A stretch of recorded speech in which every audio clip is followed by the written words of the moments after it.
So we've talked on the channel before about having passwords that are unique to every website you visit, and I think passwords really are broken, and there needs to be something new to help make our security more secure, because I know a lot of people that use the same password for everything. So over here at the YubiKey table, and I'm with Stina. Hi, Stina. Hi. So for those of you who listen to the Security Now podcast as I do, Steve Gibson discovered Stina at a security conference who had these little YubiKeys. So why don't you talk about what the YubiKey is, and then we'll talk about some new standards that you're hoping to introduce. So it's a secure login technology that is in addition to a PIN or a password. And it's a key, a physical key, that works through the USB port or an NFC. And today we're actually also showing the new Lightning version that will work for iPhones that we're going to launch later in the spring. Very cool. So the way this works is that I type in my password, and then Google will say to me, okay, the password's okay, but you need your YubiKey to be plugged in. So you just plug it in, is that it? So you combine it with a simple PIN or a password, and you plug in the key, and then you touch it. And you touch it because you want to show that you're a real human, not a Trojan or a hacker that is remote. And that's the single biggest problem with all the hacks we see online today is the phishing attack. And this stops phishing. Since Google deployed this for all their staff and contractors, they had literally no phishing attacks. And people don't realize that this is an adopted standard. All of the major platforms, Facebook, Google, Microsoft, everybody supports these. How much do they cost? So they cost between $20 and $60. And yes, the vision we had when we started YubiKey was one single key to all internet. And in order to make that happen, part of my team moved from Stockholm to Silicon Valley to work with the leading cloud services and the leading browsers and platforms. And first we got Google, then we were able to convince Facebook and GitHub and Microsoft and now also Apple and Amazon and leading financial services. This is a standard that is named either security key, if you go into Google and Facebook and on Microsoft, or FIDO U2F or FIDO 2. It's basically the same thing, and we are the leading creator and inventor behind it. So I would say it's a big security movement. We're not the only provider of technology. We have given away the source code. We offer free open source components. So anyone can buy a key, get this to work with their services, or they can buy other companies' keys too.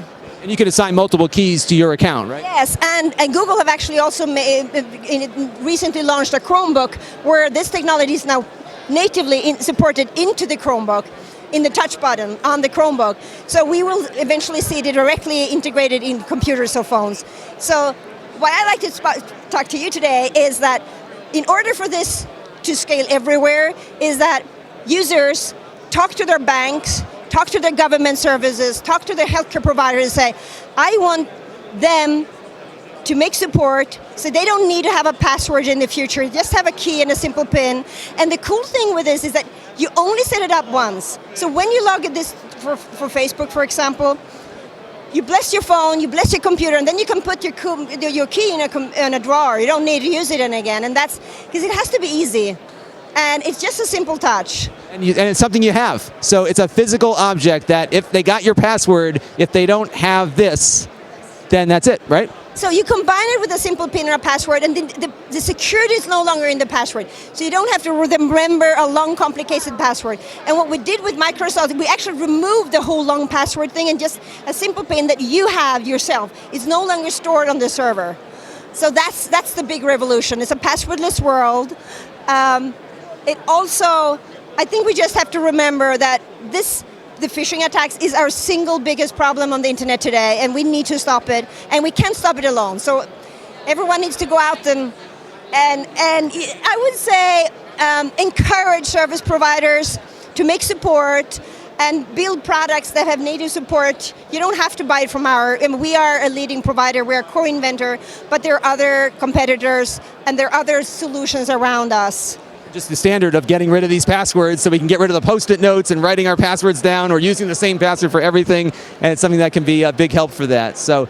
Yes, and the final world, before every bank and every service has made support for this technology directly, you can use it with a password manager. So all the leading password managers, LastPass, Dashlane, Keeper, 1Password. They all support this technology, and that's a really good way to start, that you combine this with a password manager, because then you basically can log into 80-90% of everything you need to do online. And have that password manager manage all your passwords and give you unique ones. So the starting point is one of these. And Stina, it was a real pleasure to meet you. I've been hearing a lot about you over the years, and good luck to you. This channel is brought to you by the Lon.TV supporters, including gold level supporters Chris Allegretta, the Four Guys with Quarters podcast, Tom Albrecht, and Kalyan Kumar.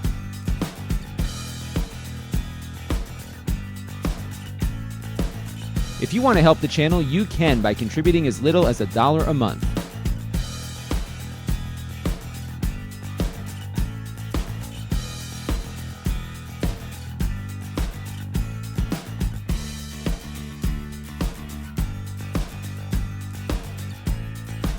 Head over to lon.tv/support to learn more.